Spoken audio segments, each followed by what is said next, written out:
Hey guys, morning. It's very cold right now.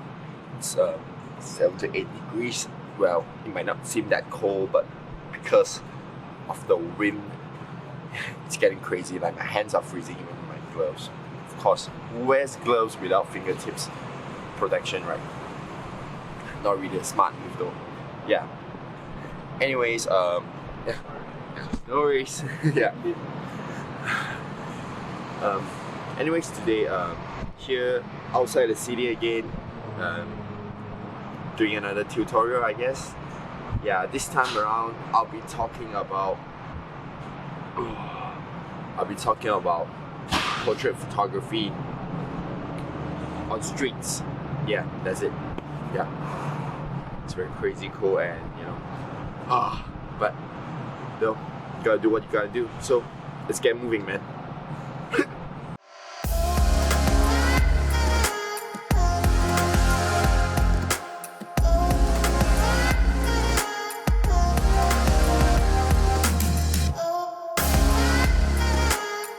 Okay, tip number one. This tip you can apply it on your street photography as well as street portrait, and which is finding reflections. So one of the key things of taking good photos and a unique way to express it is to use different textures of the buildings. One of the best textures that you can use is a reflection shot, because it gives another level of dimension to it, and yeah, the results should be something like this.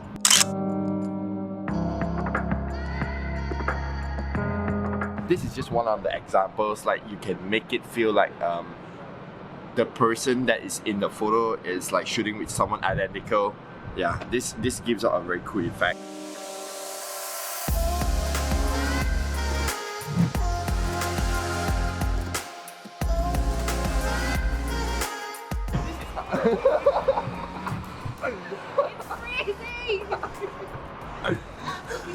This is how you shoot like in the cold weather. Yeah, and yeah, Casey again helping me out like on this week's tutorial. Yeah, and anyways, yeah, that's it. First tip, reflection. Yeah, this is a very unique way to shoot, and it's not meant for everyone, but if you just want to do like nice street photography for portraits and stuff, you can definitely use this. And let's move on to the next tip and this next destination, because I'm freezing up already. Let's go.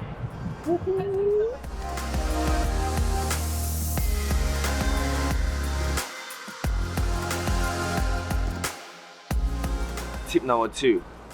This is a very simple and direct one.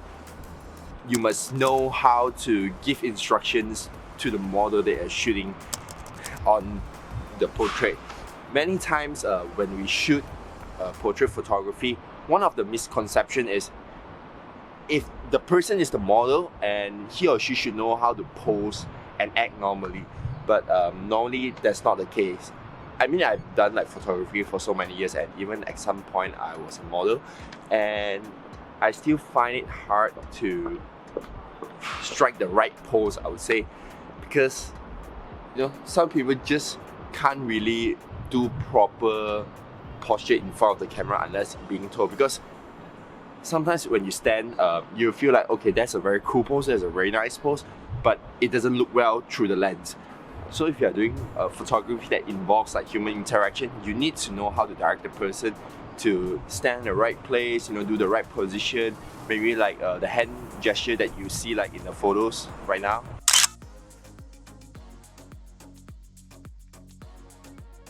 So as you can see from the photo, you need to know how to direct the person to do the right pose in order to get the right shot, so that it doesn't ruin the proportion of the lines and the background. Yeah, and if you're doing a bokeh shot, like using a wide aperture lens, that's more important, because all the sharpness and all the clarity goes into the portrait photo itself, on the human itself.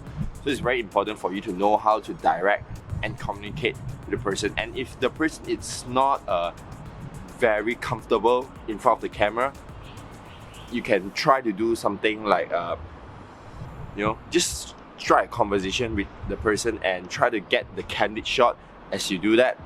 Yeah, that's one of the ways that I do it, especially when the person is camera shy and they can't really express themselves in front of the camera. It takes some skills to learn how to communicate, but along the way, you know how to do it. Yeah.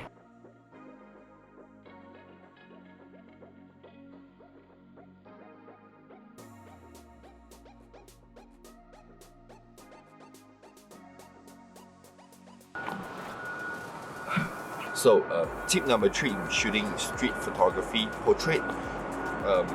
One thing that I would like to normally do is I would do the presets inside my camera so that I don't need to color grade it that much.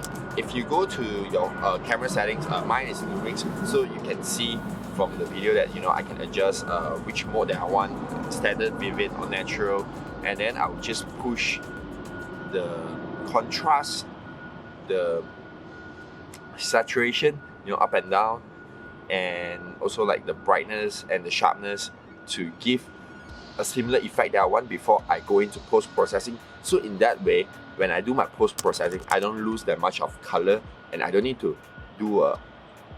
push extra higher for the certain color that I want.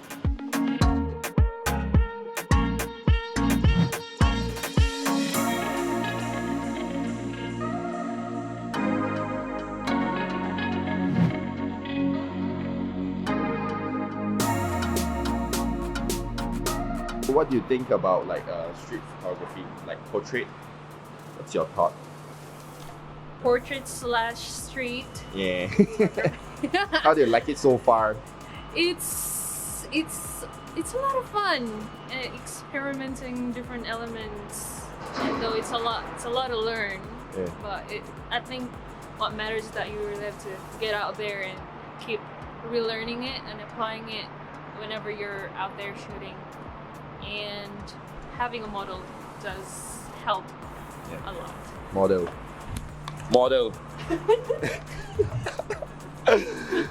yeah. There's other people. I mean, like, sorry, just let me have my moment, okay? Yeah, anyways, we have arrived on the next tip, which is using props. So as you can see today, we wore our hats, glasses, shades. We just want to make sure that whenever you take a portrait photography, one of the main ideas is to bring out the identity of the person, or just to bring out the creative side of the photographer himself. So it's very important for one to understand that like what kind of props can help you to create a better pop for the models that you're doing. Like for instance, if you see some of the photos that I'm going to show right now.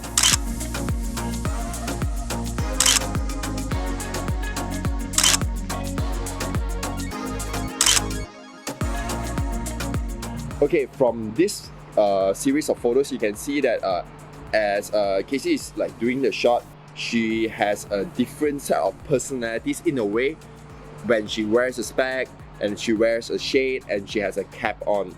So these are the small little subtle things that you can do to help improvise the effects of your portrait photography. And of course, I would highly advise that when you're thinking of looking for props, make them relevant. Like this photo that I shot recently for my wife Adeline, which I put it up on Instagram, this one, yeah. So in that photo, I'm trying to portray that she is a digital nomad and someone that works with written content, and adding that gold Ray-Ban lens frame, gold Ray-Ban frame helps to give that feeling that she's a content writer, and like the vibe of it, like she's just traveling around. Yeah, this brings out a part of her identity of who she is, and that's very important when you do portrait photography. And yeah, so that's it for this tip, and then let's move on to the very last tip. Let's go.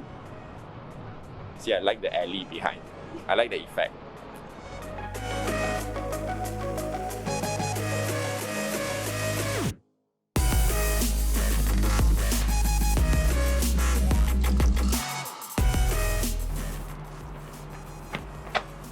Oh yeah, I forgot about one thing about the accessory and props.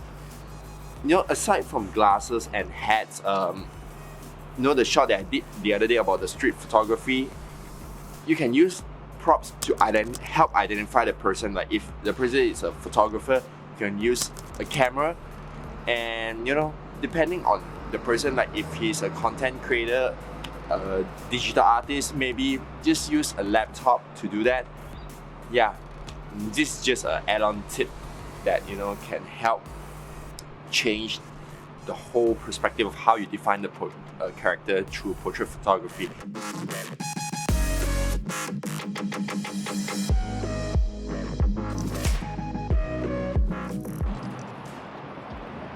Okay, so the last tip, as you can see, I'm standing in the middle of the street.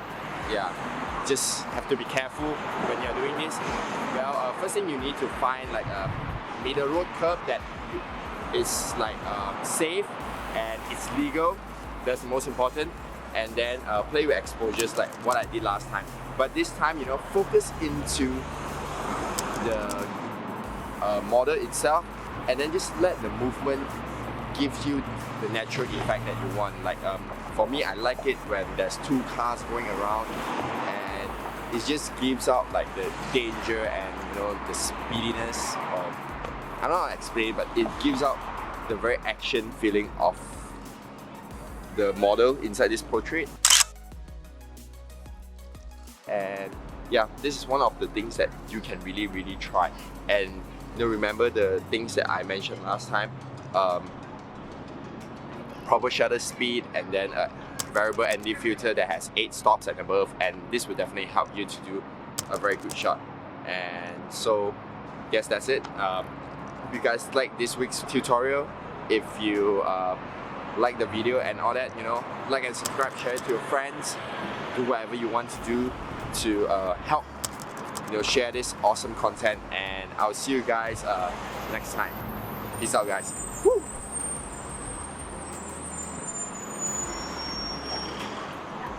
Yeah, of course I'm gonna get the camera, like, but we're kidding. Yeah, see you guys. Oh yeah, just want to say thank you to Casey again for helping out. I mean, yeah, I know that you guys kind of like really like her helping out on the last video, so yeah, brought her back. Maybe like in the future videos again. Awesome photographer, I would say. Helpful. I'm learning a lot from him, so it's good. Yeah, I'm learning. Yeah, I'm learning a lot from her as well. Like, yeah. So yeah. I'm throwing him all the questions that I really want to learn and to know. So yeah, he's very informative and it's really helpful.